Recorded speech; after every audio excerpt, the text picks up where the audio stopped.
La seconde épître de Paul aux Corinthiens, chapitre 11.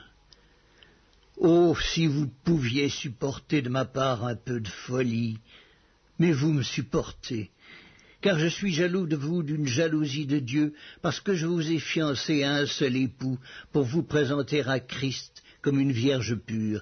Toutefois, de même que le serpent séduisit Ève par sa ruse, je crains que vos pensées ne se corrompent et ne se détournent de la simplicité à l'égard de Christ.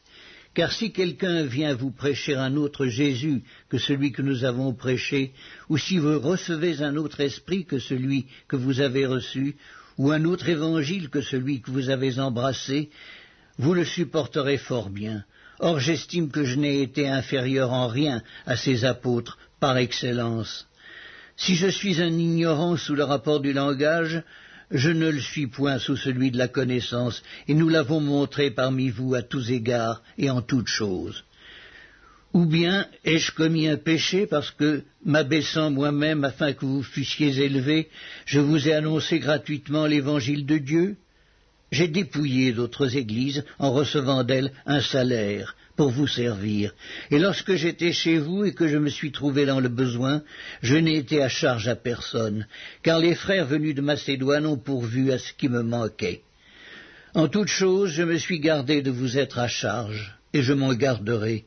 Par la vérité de Christ qui est en moi, je déclare que ce sujet de gloire ne me sera pas enlevé dans les contrées de l'Achaïe. Pourquoi? Parce que je ne vous aime pas? Dieu le sait. Mais j'agis et j'agirai de la sorte pour ôter ce prétexte à ceux qui cherchent un prétexte, afin qu'ils soient trouvés tels que nous dans les choses dont ils se glorifient. Ces hommes-là sont de faux apôtres, des ouvriers trompeurs, déguisés en apôtres de Christ. Et cela n'est pas étonnant, puisque Satan lui-même se déguise en ange de lumière. Il n'est donc pas étrange que ces ministres aussi se déguisent en ministres de justice. Leur fin sera selon leurs œuvres. Je le répète que personne ne me regarde comme un insensé. Sinon, recevez-moi comme un insensé, afin que moi aussi je me glorifie un peu.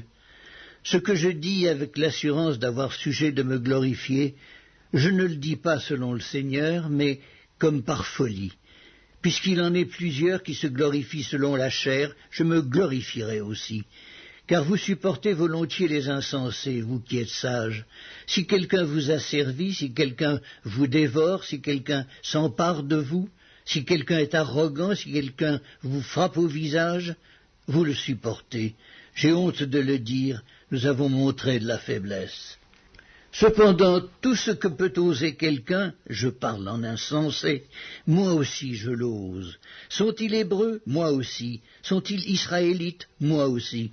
Sont-ils de la postérité d'Abraham? Moi aussi. Sont-ils ministres de Christ? Je parle en homme qui extravague. Je le suis plus encore. Par les travaux bien plus, par les coups bien plus, par les emprisonnements bien plus. Souvent en danger de mort, 5 fois j'ai reçu des Juifs 40 coups moins 1. 3 fois j'ai été battu de verge, 1 fois j'ai été lapidé, 3 fois j'ai fait naufrage, j'ai passé 1 jour et 1 nuit dans l'abîme.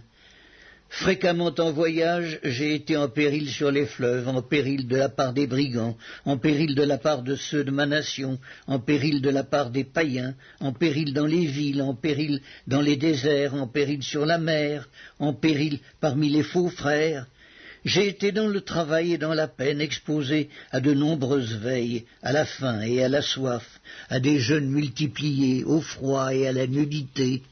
Et sans parler d'autre chose, je suis assiégé chaque jour par les soucis que me donnent toutes les églises. Qui est faible que je ne sois faible? Qui vient à tomber que je ne brûle? S'il faut se glorifier, c'est de ma faiblesse que je me glorifierai. Dieu qui est le Père du Seigneur Jésus et qui est béni éternellement sait que je ne mens point.